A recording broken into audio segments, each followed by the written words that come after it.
ने सोचा ऐसी संतों की सेवा हो रही है, हमको ही जाना चाहिए। तो भगवान 18 साल का एक बालक बन गए, नाम रख लिया अंतर्यामी, और भगवान ही पहुंच गए। सेठ जी से बोले, सेठ जी हमें नौकरी पे रख लो। तो सेठ जी बोले नाम क्या है? बोले हमारा नाम है अंतर्यामी। बड़ा विचित्र नाम है भैया, काम क्या करते हो? बोले वैसे तो हम सब काम जानते हैं, रोटी बनवा लो, चौका चूल्हा करवा लो, चाय पानी परोस करवा दो, सफाई करवा लो, पर स्पेशलिस्ट हम संतों की सेवा में।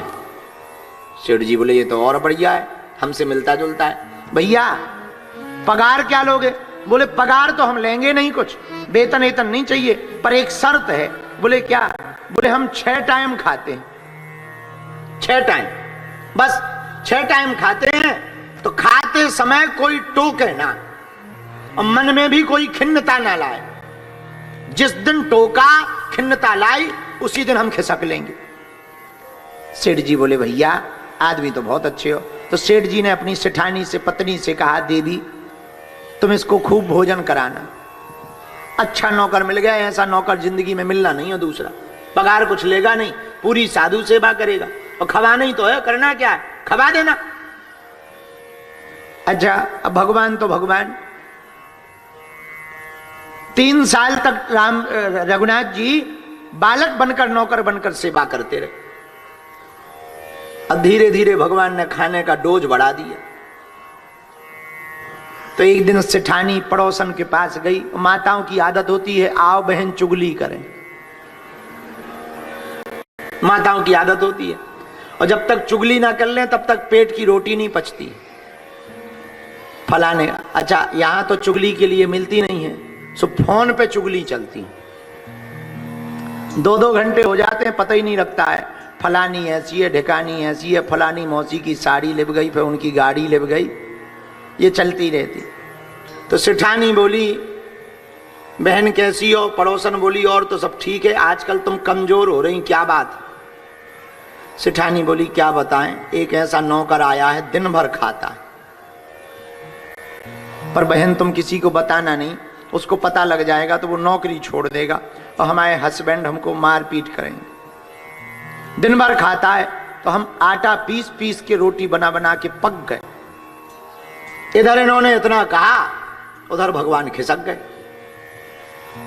अब सेठ जी ने पता करवाया, बोले अंतर्यामी कहाँ है?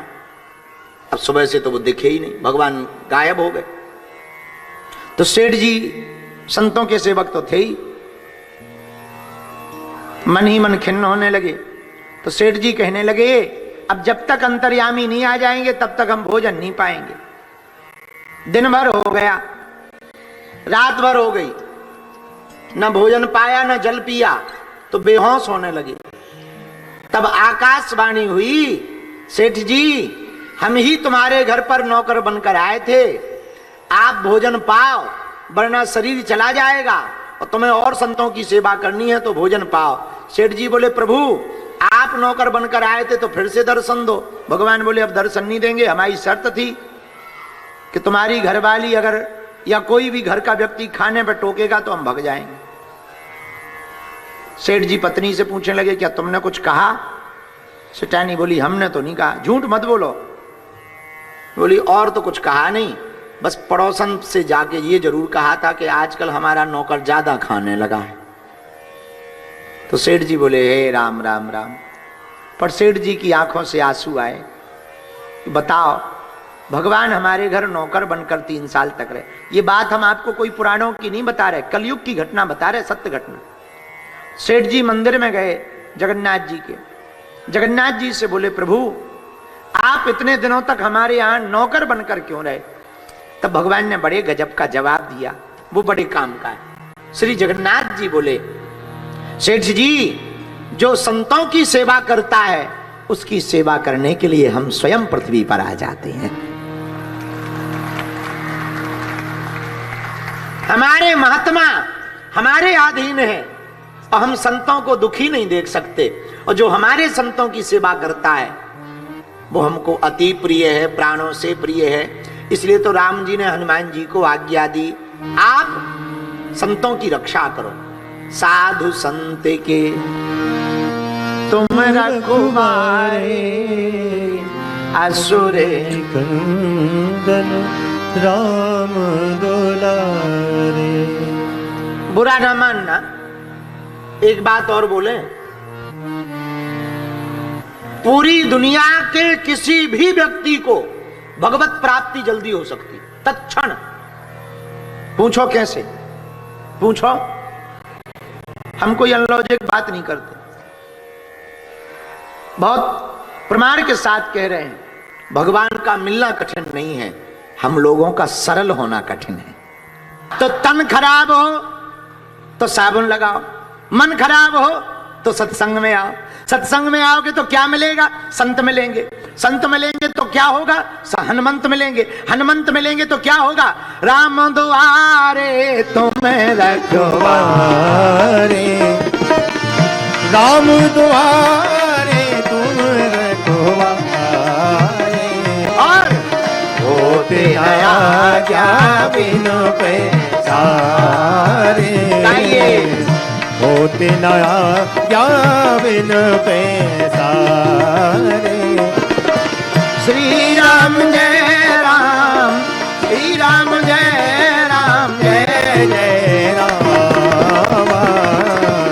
श्री राम जय राम, जय जय राम, श्री राम जय राम, जय जय राम। तो सत्संग से मन की सफाई होती है, विकारों की सफाई होती है, फिर सत्संग से संत मिलते, संत से हनुमंत मिलते, हनुमंत से भगवंत मिलते। एक प्रश्न और जो बहुत मजेदार है, महाराज हमने कभी भक्ति की नहीं है, हम नए नए हैं, बहुत अवगुणी हैं, पापी हैं, अब क्या हमें भगवान स्वीकार करेंगे? क्या हमारे भीतर का अंधेरा मिटेगा?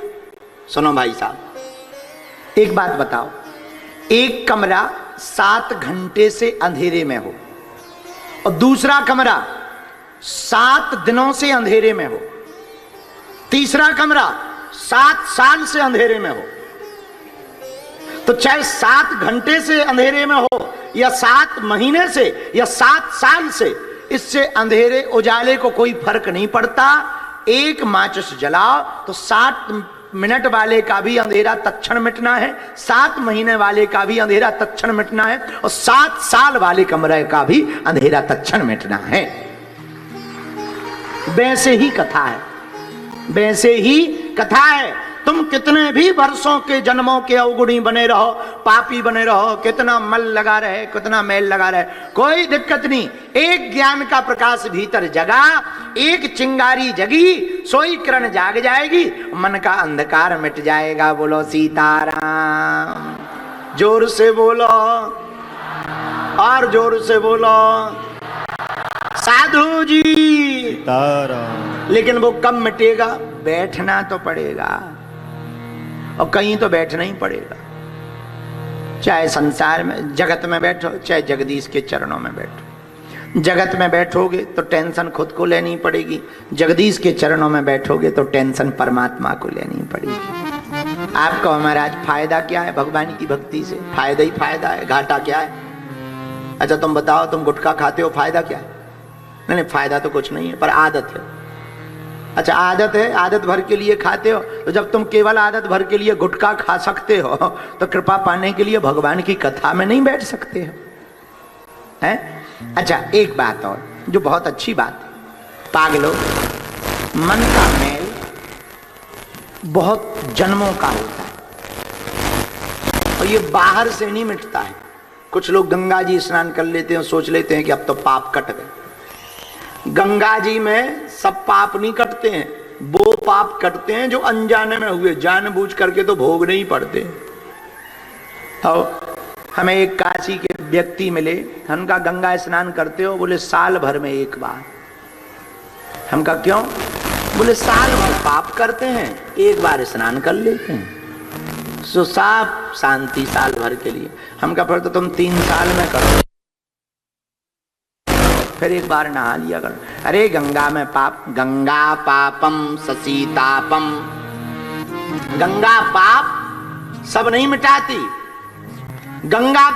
गंगा उन पापों को मिटाती है जो अनजाने में होते हैं, जानबूझकर किए हुए पापों का तो फल भोगना ही पड़ता है। लेकिन मेरे पागलों, आहा, हमारे कर्मों के कारण जब दुखों की बरसात होने लगे तब क्या करना चाहिए? संत की शरण में, सद्गुरु की शरण में जाना चाहिए। जैसे बारिश से बचने के लिए छाता का प्रयोग करते हैं, वैसे ही संसार की झंझटों से बचने के लिए सद्गुरु की छत्र छाया का प्रयोग करना चाहिए। अब वो कौन है? आहा, साधु संत के तुम रखवारे, असुर निकंदन राम दुलारे। गाओ जरा जोर से। साधु संत के तुम रखवारे, असुर निकंदन राम दुलारे, असुर निकंदन राम दुलारे। यदि तुम संतों के सेवक रहोगे तो भगवान आगे पीछे हरी फिरे, भगवान पीछे पीछे घूमेंगे। भक्तमाल में एक कथा आती है, उसको सुनाते हैं। एक सेठ हुए श्री त्रिलोचन दास, बड़े अद्भुत महान सेठ जी हुए भैया। उनका काम था, वो 24 घंटे संतों की सेवा करते थे।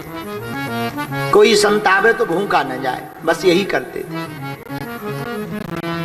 कई दिन बीत गए, धीरे धीरे बुढ़ापा आ गया। सोचा अब संतों की सेवा करने में बड़ी दिक्कत होती है, कोई नौकर चाकर मिल जाए